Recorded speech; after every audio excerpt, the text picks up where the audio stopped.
بسم الله الرحمن الرحيم. كل سنة وانتم طيبين، رمضان كريم عليكم يا رب. طبعا انتوا شايفين احنا هنعمل النهاردة، هنصمم الزينة بتاعت رمضان. ازاي هنصمم الزينة بتاعت رمضان او نرسمها؟ انا طبعا جبت شوية زينة، جبت حاجة زي دي الشكل ده، وجبت الشكل ده، وفي كمان الشكل ده. حاجات كلها شفتيها طبعا مرتبطة برمضان، في حاجات طبعا انا علقتها كمان، وبوجي وطمطم طبعا علامة من علامات رمضان. انا فكرت ان احنا ممكن نصمم مع بعض ونرسم الزينة بتاعت رمضان. هنبقى محتاجين ورق ابيض زي كده جنب الحاجات دي،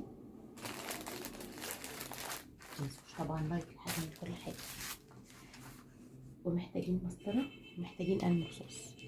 طبعا اول حاجة بنعملها اللي هي الفانوس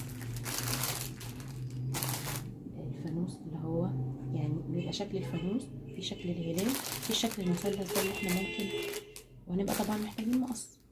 هنعمل ايه عشان نرسم المثلث؟ عشان يطلع مثلث بالشكل ده، نجيب المسطرة، هنقيس حوالي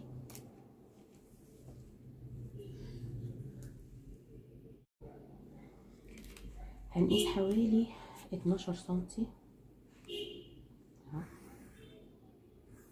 12 سنتي بالمسطرة. عند 6 هنعمل نقطة اهي، هنعمل نقطة دي كده هتبقى 6 سنتي. هنرتفع حوالي 16 سنتي بالمسطرة، ونحاول نخلي ايدينا متساوية عشان المثلث يطلع مظبوط كده. 16 سنتي، تمام، 16 سنتي. كل اللي هنعمله ان احنا هنوصل النقطة دي بالنقطة دي كده، وهنوصل النقطة دي بالنقطة دي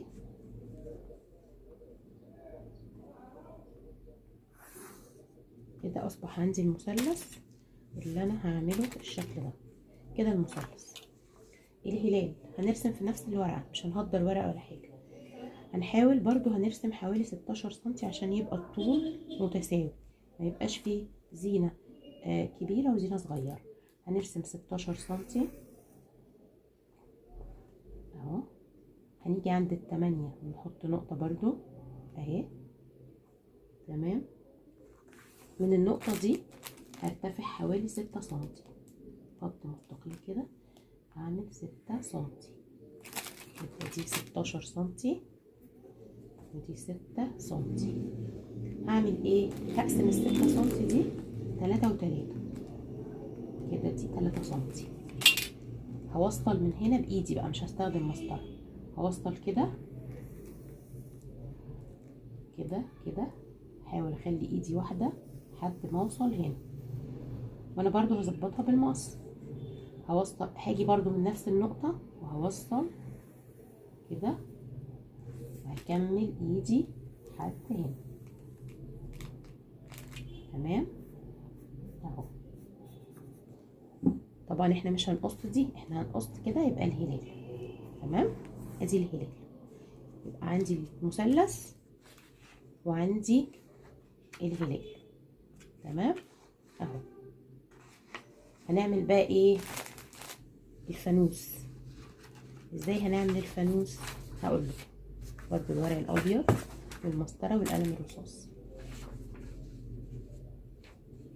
اول حاجه هنرسم هنا كده حوالي 2 او سنتيمتر، كفايه سنتيمتر، تمام. عند النص دايما انا بقسم المسافه بتاعتي، وهقول لكم ليه دلوقتي. هنزل من هنا حوالي 4 سنتي، من هنا حوالي 4 سنتي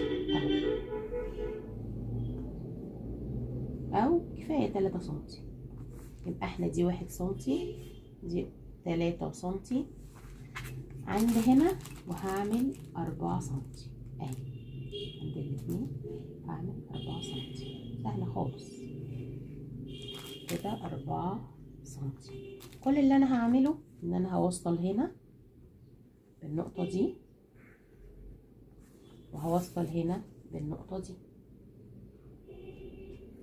كده الجزء الأعلى من الفانوس. تمام تمام. خليكم معايا بقى، ركزوا معايا. هنعمل حوالي من النقطة دي، النقطة اللي هنا دي، هنعمل حوالي الطول بقى اللي انتوا عايزينه. ممكن نعمل مثلا 8 سنتي كفاية. ماشي 8 سنتي. هعمل ايه؟ ال1 سنتي اللي انا عملته هنا هعمل هنا 2 سنتي عشان هنا اكبر من هنا من اول الفانوس. هعمل 2. قلنا هنقيس طبعا من الخط ده كده حوالي 8 سنتي، وهعمل هنا 2 سنتي. تمام. اللي انا هعمله برضو ان انا هوصل الخط ده بالخط ده، النقطة دي والنقطة دي بالنقطة دي، وده الجزء الأوسط في الفانوس. سهلة اهي، جميلة جدا. تمام. هنزل هنا حوالي يعني مثلا حوالي 2 سنتي أو 2.5 كده. دي الخطوط اللي أنا بشتغل عليها. هنا هعمل 3 سنتي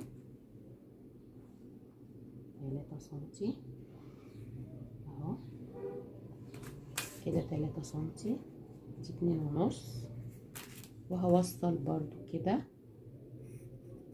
وكده. تمام اهو. هنعمل هنا بقى الدايرة بتاعتنا اهي. ممكن احط حاجة مدورة وارسم عليها وارسمها بايدي واظبطها بالمقص. تمام. نقص بقى اللي احنا عملناه. نبتدي بالمثلث نقص.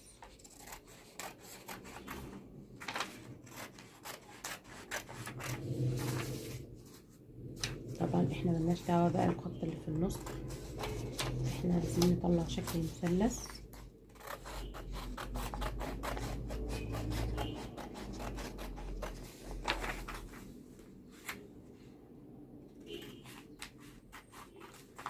على مظبوط عشان القص نظبطه على في الاخر.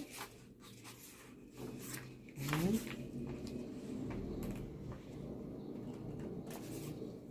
ادي المثلث بتاعنا، هنظبطه بس على الخط كده، وهيبقى ده الباترون بتاعنا اللي احنا هنرسم عليه الزينة اللي زي دي. هنقص الهلال.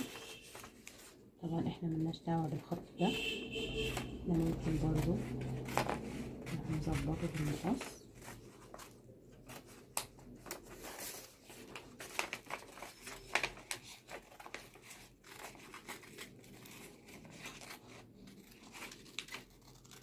اهو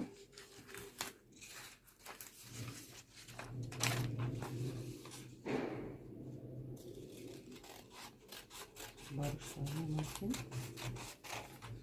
نصغره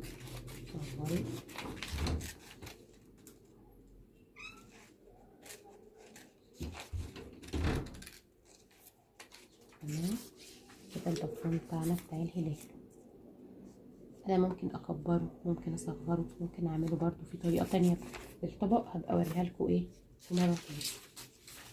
اهو كده. وهقص الفانوس برضو بنفس الطريقة